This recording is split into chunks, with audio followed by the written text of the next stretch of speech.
Bonjour à vous les intermouettes et bienvenue sur la chaîne Techniquement ce qu'il faut savoir dans ce tout premier épisode d'une rubrique intitulée Religion, piège à con. Cette dernière découle de deux choses. Premièrement, le fait que les religieux sont de plus en plus audibles sur les internets, propageant leurs idées nauséabondes ou débiles au plus grand nombre. Mais l'autre raison qui m'a poussé à entreprendre cette série de vidéos est due à un très long échange que j'ai pu avoir avec une personne sur l'une de mes vidéos parlant d'évolution. Elle essayait au début de me sortir des arguments plus ou moins scientifiques ou philosophiques, qui étaient tous improbables, et c'est à force de lui tirer les vers du nez que j'ai réussi à lui faire cracher le morceau. Elle défendait purement et simplement un point de vue religieux, très exactement le point de vue du Coran sur l'évolution.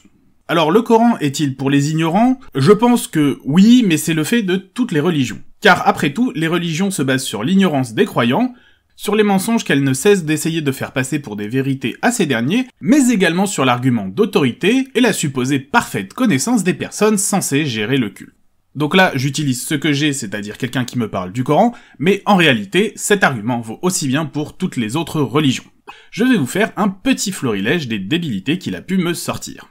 Alors, je vous précise tout de suite, je ne vais pas vous dire qui c'est, déjà parce que savoir qui c'est n'est pas important, mais également pour éviter que vous alliez le harceler, parce que ce n'est pas le but, mais aussi parce qu'il change tout le temps de pseudo et d'avatar, un peu à la façon d'un ado, changeant radicalement de style vestimentaire pour prendre celui du groupe actuel qu'il aime, ou bien purement et simplement d'un troll qui veut absolument brouiller les pistes. L'une de ses affirmations phares pour prouver que l'évolution n'existe pas, est de dire que c'est impossible à cause de la seconde loi de la thermodynamique. Alors, la thermodynamique, qu'est-ce que c'est? Si vous n'en avez jamais entendu parler, sachez qu'il s'agit d'une science qui a vu son essor avec l'ère industrielle, qui s'intéresse au changement d'état, de chaleur et d'énergie au sein des systèmes physiques. Il existe en thermodynamique 4 lois importantes, que je ne vais pas détailler ici puisque ce n'est pas le propos.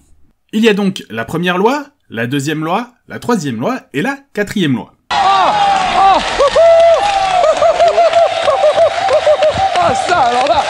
Alors là Le fait de parler de seconde loi de la thermodynamique prouve qu'il copie simplement des arguments anglais.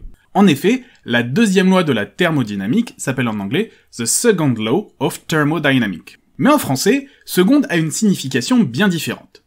Si vous avez une seconde loi, ça veut dire qu'il y a une première bien sûr, mais qu'il n'y a pas de troisième ou de quatrième. Alors que si ce dernier continue, c'est la deuxième loi. Alors, c'est un petit problème de sémantique que l'on peut parfois retrouver chez des chercheurs qui passent de l'anglais au français régulièrement, et qui n'est en soi pas dramatique. Mais c'est quelque chose qui se fait à l'oral.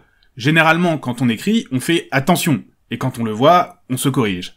Et là, il a plusieurs fois écrit la seconde loi de la thermodynamique, sans jamais se corriger. Mais bon, concrètement, cette deuxième loi de la thermodynamique, qu'est-ce qu'elle nous dit?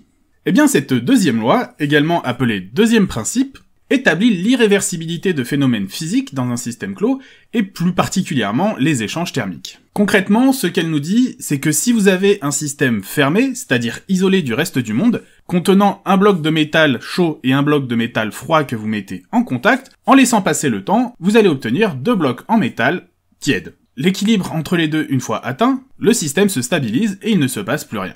Bon, tout ça, ça se base sur une grandeur physique nommée l'entropie, qui est assez compliquée à expliquer, mais qui est très souvent désignée dans la vulgarisation comme la mesure du désordre. Bon, c'est pas vraiment ça, c'est bien plus complexe. Bon, concrètement, c'est pas vraiment ce qui nous intéresse ici, ce qui nous intéresse, c'est de savoir si, au final, l'évolution est vraiment impossible d'après la seconde loi de la thermodynamique, ou la deuxième loi, ou le deuxième principe de la thermodynamique, comme vous voulez. Eh bien, concrètement... non. Déjà parce que la thermodynamique s'intéresse à des systèmes physiques, pas à des systèmes biologiques. Elle peut vous parler des molécules au sein des organismes, mais elle en a rien à foutre de comment les organismes se modifient eux-mêmes. Et surtout, le point capital, c'est que la thermodynamique se base sur des systèmes isolés du monde, et je sais pas si vous avez déjà foutu le nez dehors dernièrement, mais vous pouvez voir en plein jour une petite boule lumineuse appelée le soleil, qui nous envoie un petit peu de chaleur et de lumière, justement. Or, si le soleil nous envoie de la chaleur, et pas qu'un peu, eh bah, il peut se passer tout et n'importe quoi, la thermodynamique n'a pas vraiment grand chose à dire dessus.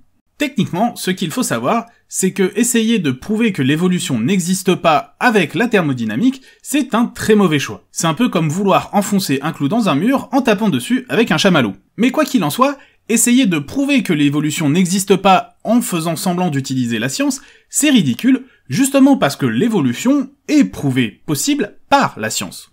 On en parlera dans un prochain épisode, mais il essaye de démolir toutes les choses qui prouvent l'évolution. Et comme pour son utilisation de la thermodynamique, il prouve qu'il ne sait pas utiliser du tout les outils scientifiques, et que du coup, s'il ne sait pas utiliser les outils, il ne peut pas faire quelque chose de correct avec. Et vraiment, faire quelque chose qu'on ne comprend pas, c'est catastrophique, et ça se voit rapidement, et c'est justement ce qui se voit très bien quand il dit ça. Quoi qu'il en soit, l'ignorance est, on peut le voir actuellement, une véritable plaie dans notre société. Et les religions ne sont pas vraiment étrangères à ça, puisqu'elles cultivent l'ignorance qui est le terreau fertile sur lequel elles peuvent se développer. Si le savoir est véritablement une arme, ce Gugus nous a prouvé qu'il est loin d'être le couteau le plus aiguisé du tiroir. Voilà, c'est donc la fin de ce tout premier épisode de Techniquement ce qu'il faut savoir, d'une nouvelle chronique intitulée « Religion, piège à con ». Comme d'habitude, je vous invite à partager ma vidéo, à la commenter, mais également à la liker afin d'améliorer le référencement de la chaîne. Vous avez également la possibilité de me suivre sur les réseaux sociaux où vous serez informé des épisodes à venir, et vous pouvez également me proposer des sujets que vous aimeriez voir traités ici. Bien sûr, si ce n'est pas déjà fait, je vous invite à vous abonner et à cliquer sur la cloche afin d'être informé des nouvelles vidéos et de ne rien rater de l'actualité de la chaîne. Je vous dis en tout cas à bientôt pour un nouvel épisode de Techniquement ce qu'il faut savoir.